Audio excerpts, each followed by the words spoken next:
Bon dia a tots i a totes. Som Vega, Paula i Héctor. Avui, en l'Optativa de Ràdio, anem a fer una entrevista a la professora de valencià de l'Institut IES La Patacona, Isabel García Canet, perquè el dia 8 d'abril de 2022 va dar a conèixer el seu llibre de poemes La llum del buit.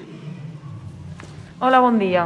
Què tal? Hola, bon dia, molt bé. Bueno, comencem amb les preguntes. Primera pregunta. Què destacaries sobre la teva professió de docent? Què destacaria? Doncs que m'ajuda que cada dia em supere, perquè és un repte cada dia, no és de tant en tant. I a mi em van influenciar molt els professors tant a l'institut com a la universitat, i jo espero, malgrat que sovint dic calleu i tot això que fem de policia sense que ens toque, m'agradaria que aprengueren moltes coses de mi. Hi ha algun poema escrit que retracte alguna cosa de la teua vida? Quasi tots els poemes que escric tenen a veure amb la meva vida. A vegades n'hi ha més metàfores i algun que és més tipus joc o un retrat sobre alguna cosa o algun moment, però tot el que escric està relacionat amb la meva vida. Jo crec que qualsevol persona poeta, siga home o siga dona, quan escriu el jo poètic té a veure amb el jo creador. A soles escrius poesia o t'agradaria escriure un altre gènere?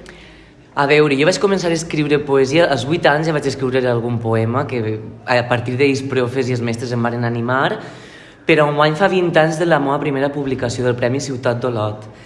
El segon llibre el vaig publicar el 2007, no, el 2005, em van donar el Premi Ciutat, el Premi de Beniarjó, Ausiàs Marc, i després el Premi de la Crítica em va animar molt a que continuara.